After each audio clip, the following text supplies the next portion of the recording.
50 Cent just made a shocking claim. He said Diddy is the one who killed Tupac. For years, people have wondered who was behind Tupac's death. Diddy always said he had nothing to do with it, even though he didn't like Tupac.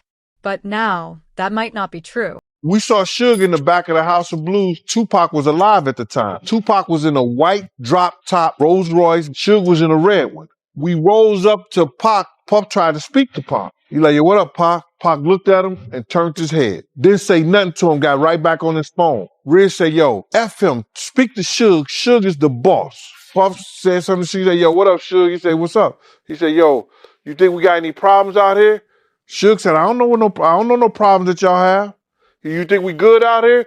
He said, you should be. Suge just, I don't know any problems you got, bruh. And Pac was alive then. Tupac hit us with Hit 'Em Up, and that joint was cold. I had to make the call to Biggie, and I said, we not gonna respond. Somebody's gonna get hurt. Puffy trying to see me weak, hearts I rip. Biggie Smalls and Junior Mafia some more. New court documents show that PPD Davis accused Sean Diddy Combs of paying $1 million for the rap icon Tupac tour. I'll be rest in peace, Biggie.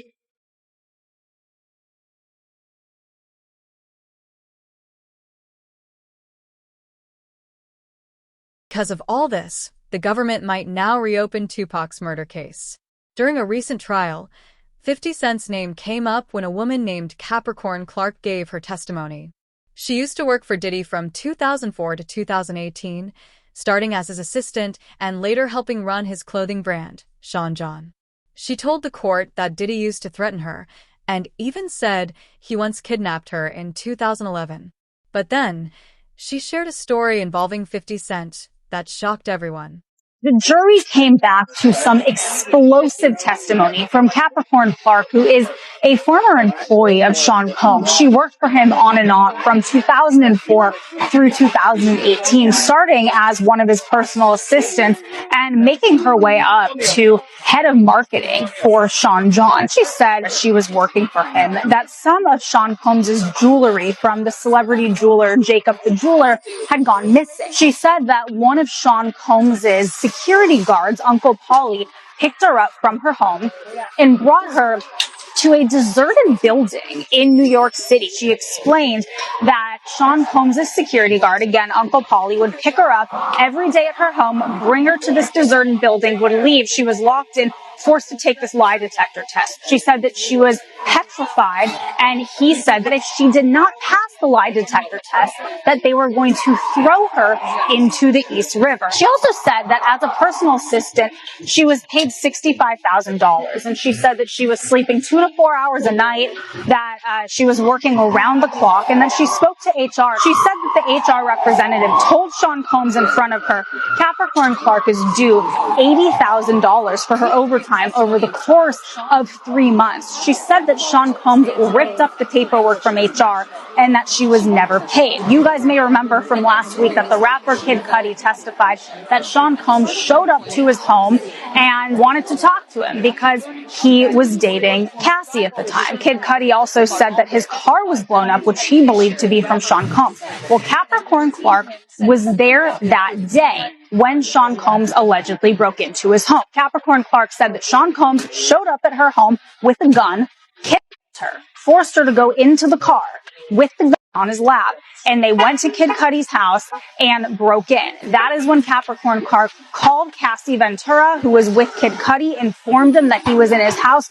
So now we're getting not only threats, not only alleged acts of violence with that gun, but also corroboration of Cassie Ventura's testimony and Kid Cudi's testimony. Now, after that incident, Capricorn Clark testified that she spoke to Harv Pierre, who was the head of Bad Boy Records. She told him that Sean Combs kidnapped a gun, broke into Kid Cudi's house, said he wanted to kill Kid Cudi and beat Cassie Ventura all in one day.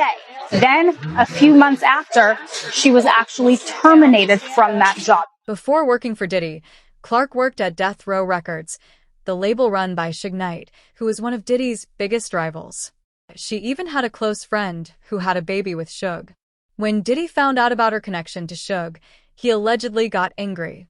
One night, she said Diddy and his security took her to Central Park and told her something terrifying. And she said, actually, on the first day of the job, she was taken to Central Park. And you might think, oh, we're going to go to Central Park. It's going to be great. But that's not really how she described her first day on the job. She said she went there with Sean Combs, Diddy, and she also went there with Paul Alford. Now, who is Paul Alford? He's actually the security guard that we've known about for a number of testimony, right? But she's actually talking about Uncle Paulie. And so she said that she was brought to Central Park with them. And then she kind of gets into why they would go to Central Park. And it was essentially to threaten Capricorn Clark. Why? Because she actually used to work with Death Row. And who was the CEO of Death Row? That is Suge Knight, one of Diddy's many arch nemesis. And so she said that she described her previous relationship with Suge Knight as he is actually the father of her best friend's children. So she does not have a personal, like, intimate relationship with Suge Knight necessarily, but she just knows of him and knows him a little bit closer, mainly because of her best friend, and that he is the father of her best friend's children. And so when she was taken to Central Park around this time, this being in 2002, 2004, she said that Diddy told her he'd her if she had anything to do with Suge Knight. Then there was an objection raised in court. The defense obviously objecting to that statement, but the government continued to ask her about this alleged threat, and she being Capricorn Clark had explained that Diddy was relatively calm while delaying this kind of message to her. She said that during this kind of meetup at Central Park, or during this meeting, that Uncle Paulie said nothing. He was calm as well too. He was a little stoic from her description of it. And she said, as far as the response to the threat goes, she says, well, we'll just have to see. Clark also talked about an awkward moment at an MTV event. She said after the event, she got into an elevator with Diddy and a man named Chris Lighty, who managed both Diddy and 50 Cent. According to Clark, Diddy told Chris, "I don't like all the back and forth, I like guns." The courtroom went silent. When asked who Diddy was talking about, Clark said it was 50 Cent. Diddy and 50 Cent have had problems before. In 2006, 50 released a song saying Diddy knew who killed Biggie Smalls, Notorious B.I.G., another rap legend killed in the 1990s. 50 even called Diddy weak and suggested he was hiding something. Biggie was killed in 1997, just like Tupac, during the height of the East Coast versus West Coast rap feud. Another insider, Gene Deal, said the fight between Diddy and 50 may have started over women, not music. Speaking of the interview that Puffy did with Drink Champs, right? If I'm not mistaken, man, I haven't seen that interview in years, but I remember him making a comment saying that when Suge Knight got on stage and he made the comments about people dancing in the videos, he was actually talking about Jermaine Dupri, not him. Is that true? Suge Knight ain't tell Puff no shit like that, and Puff ain't believe no shit like that, because right after Suge Knight made that statement, what did Puff do? He got on stage, because if a brick hits you, say ouch. He got on stage and spoke on it. You know, another executive come up here speaking on that. I love Dr. J. I love what they doing. I get Death Row. They props in the whole 9 yards. If he thought he was talking about Jermaine Dupri, why the fuck would he spin and say something right then and there? Why would he say something? He knew it was about him. That's why he got on stage and said what he said, bro. Didn't he say that right after what Suge Knight said? He got at the Source Awards and said what he said with Faith up there. Yeah, you're right, man. That's a good point, man. After Suge Knight did say what he said on stage, Puffy, he did get on stage and he did address it, so it was all bullshit. Oh, see, everything get changed years later. Everybody want to write their exit or write their entrance the way they want to write it and not tell the truth. Tell the truth so these young kids can understand, so these young kids can not make the same mistakes that you made. But they're not going to do that because everybody want to be bigger than what they are. So you have some people that say that Tupac, he was the one behind the beef between Death Row and Bad Boy. And you got some people that say that, you know, the beef between Death Row and Bad Boy started when Big J got killed.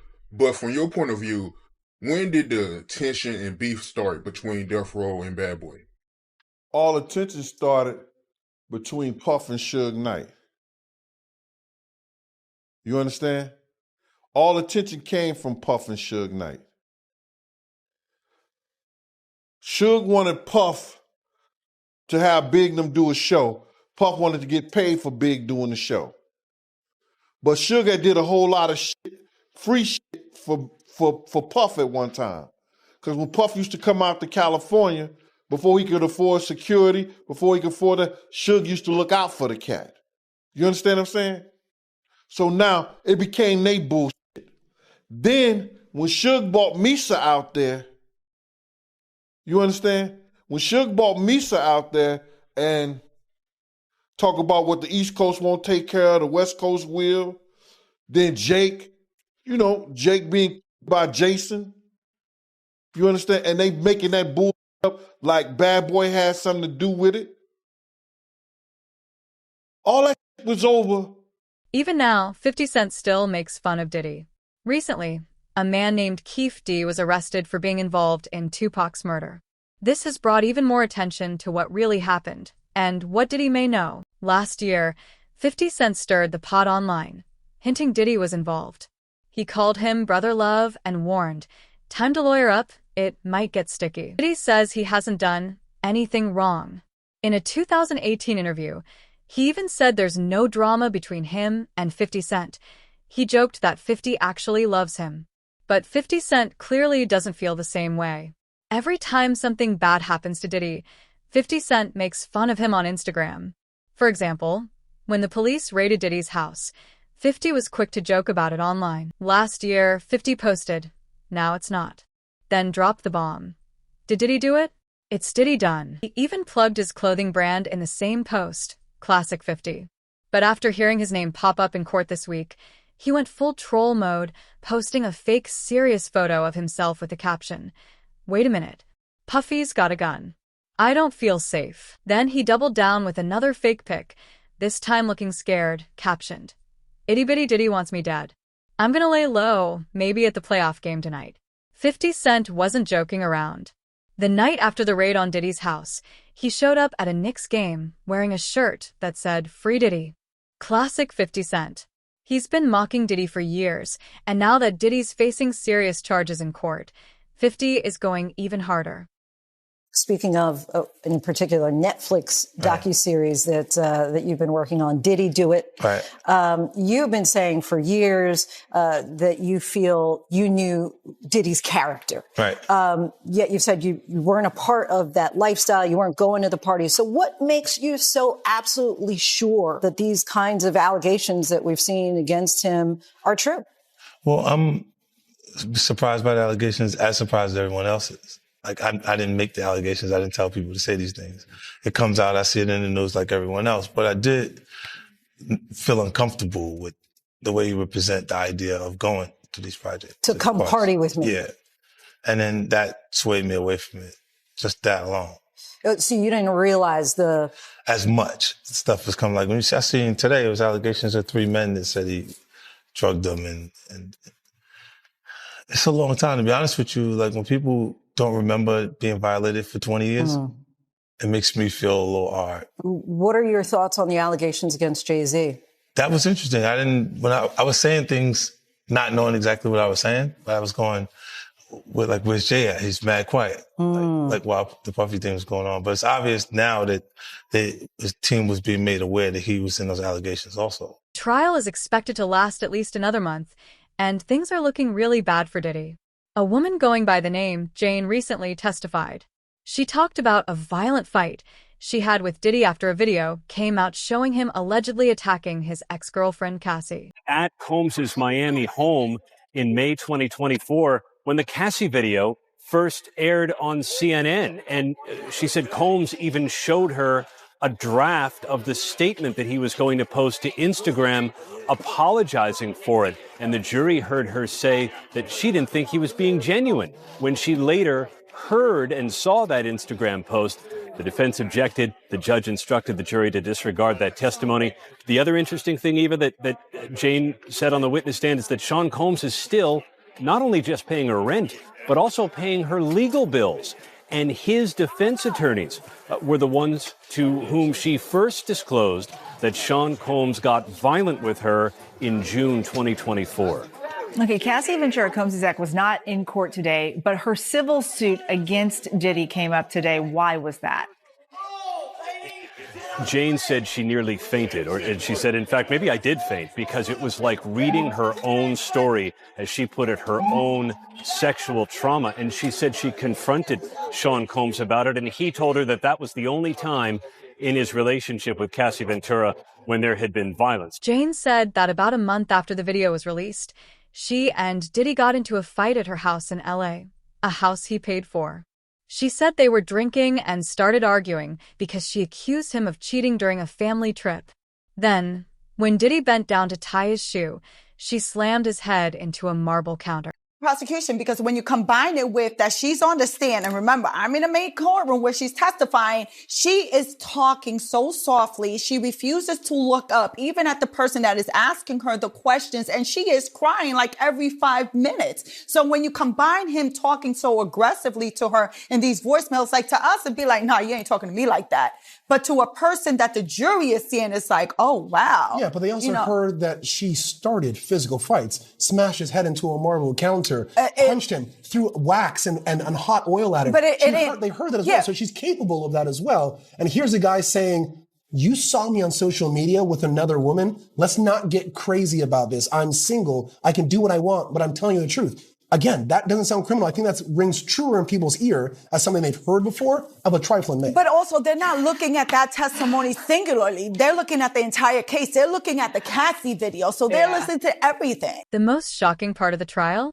Audio was played in court that made Diddy look really bad. That Diddy would hold this over her head and say that he was going to take that away from her if she didn't want to participate. During Jane's testimony today, they brought up that Diddy left a voicemail on Jane's phone, and he referred to these freak-offs in her eyes as a job. Now, they have released the voicemail that Diddy left her to the public. Hey, I really don't know what's going on with you, but I just want to give you a heads up that I'm about to really disappear on you. You feel me? I'm not going to be playing these games with you at all, at all. So I don't know, you think you silent treating me, and you think I'm going to be, nah. You'll have a rude awakening. You'll just have silence. And ain't nobody threatening you, and I ain't trying to go back and forth with no woman. You know what I'm saying? I'm telling you, I ain't got no time for no games. Where my life is at right now, I don't have no time for no games, baby girl. Me and you can be mad, I can have a spat, we can have whatever. Then after that, you better get on your job. That's really, that's all it is. Cause you got me on my job. Nah, it ain't never gonna work like that over here. You know what I'm saying? I was trying not to leave this message, but you have left me no choice. So either you go in the direction of like moving on and like that, or you like just like have me just keep moving. Ain't no threat, I'm just being clear. I can't do this with you every time you get up. Jane said after the fight, Diddy took a shower, told her to ice her injuries, and asked her to put on lingerie. Then, she claimed he called over a male escort. He gave her a love bracelet and told her that he would send her money at the end of the trip. And not just any money, not a couple like $50 or $100, maybe even $1,000. No, it was a lot of money. It was $10,000 that he said that he was going to send her at the end of the trip just to have it, just to have $10,000, which must be pretty nice for someone to send $10,000 just because. But during the trip, Jane said that she started to use some types of drugs, including ecstasy.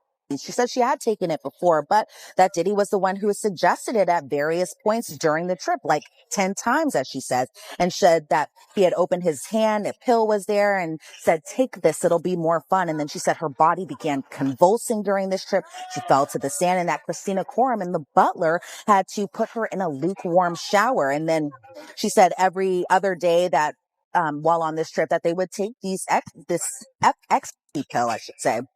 And so it seemed like that was kind of the start of the relationship. One, drugs, but also a lot of money kind of being thrown at her just right at the beginning. But according to Jane, she was just head over heels during this. So I don't hear trafficking yet. I don't hear that force, fraud, coercion.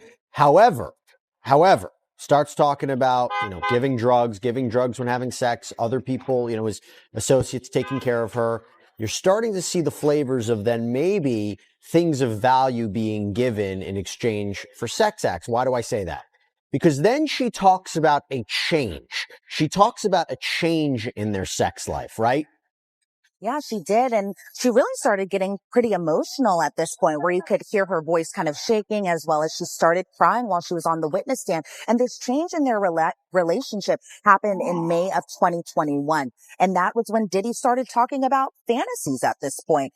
Jane had said, he wanted me to talk about other men. Do you like what you see? Pretend it's here. And this is while the two were watching pornography together. She had explained that Diddy was the one who initiated the fantasy talks, and that around this time, Jane had been awake for 24 hours. She was doing drugs like ecstasy and... Diddy's lawyers have tried to get the case thrown out twice. The latest attempt happened over the weekend. They said a witness named Brianna Bongolan lied in court. She had claimed Diddy once held her over a balcony at Cassie's apartment in 2016. His team said both she and Cassie gave false stories, and the government used that to sneak in other evidence that shouldn't be allowed. Sean Diddy Combs' team is once again asking a judge to declare a mistrial in his and racketeering case. Defense attorneys claim prosecutors presented false evidence alleging Combs dangled a woman from a balcony in Los Angeles in 2016, saying that they can prove he was in New York City at the time. Let's bring in ABC News legal contributor Bernarda Villalona to break this all down. Thanks so much for being with us. Diddy's team claims that the woman committed perjury on the witness stand, and that's why they were asking for a mistrial. What do you make of this move? Yeah, so I was in the courtroom when this witness was testifying, and when the defense attorney, Ms. Westmoreland, confronted this witness with the travel arrangements where Sean Combs was in a different state when she alleged that she was dangled over this balcony. So in terms of what the defense is trying to do, they're trying to prevent a miscarriage of justice. They are asking the judge to step in and not to wait and see what a jury would do, because now they've shown a pattern of prosecutorial misconduct by this prosecutor. Number one, with the insinuation that Sean Combs has something to do with paying off LAPD to get rid of evidence, and now with condoning this perjured testimony. So yes, they're asking for the judge to step in now and make a decision, and not to wait to see what a jury would do. Also to remember that they're doing this now because they are doing two things. They're also trying the case in front of a jury, but if there is a conviction, they want to make sure that they have brought this issue up before this judge, so that way an appellate court can review this decision. Okay, thank you for explaining that context there. And prosecutors, they are expected to respond to the mistrial request before court resumes tomorrow. What do you anticipate will happen? So on this specific issue, I think the judge is going to deny the defense's request for a mistrial. The reason being because they're dealing with something having to deal with the credibility of a witness.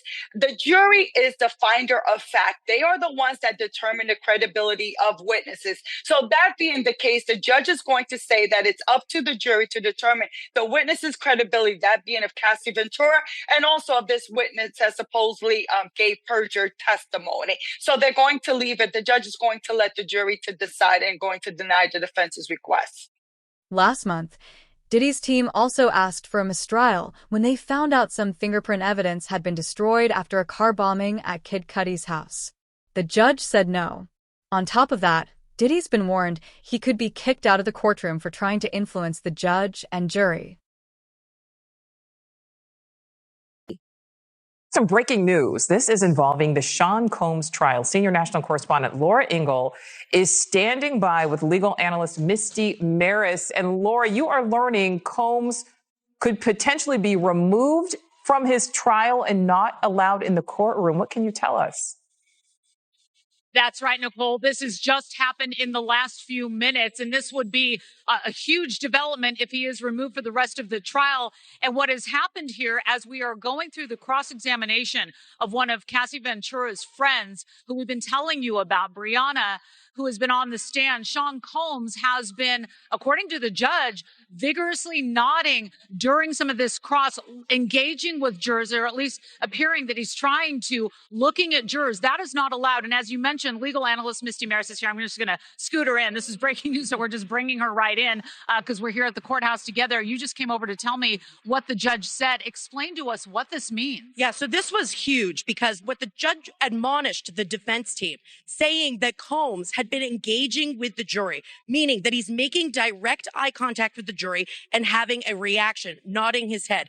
The judge said this is jury interference. It's to influence the jury, and actually referenced that the defense was warned not only today during Bongolan's testimony, but also had been warned previously during the testimony of George Kaplan. So this feeds into a federal rule which relates to disruptive conduct by the defendant in the courtroom. And the rule says that if somebody is warned by the judge, the defendant is warned, but the conduct continues, one of the consequences could be removal from the courtroom for the remainder of the trial. And Laura, that is of huge consequence to the defense. Yeah, and all along we've been seeing Sean Combs, passing notes, and that's allowed with his defense. He's been very active. He's been paying attention, and we have heard of him nodding along during some of the testimony, but this is something different. Correct. So engagement with your attorneys, passing notes during testimony, even being a bit reactive to witness testimony, looking at the witness and perhaps having a reaction and looking engaged, all fine.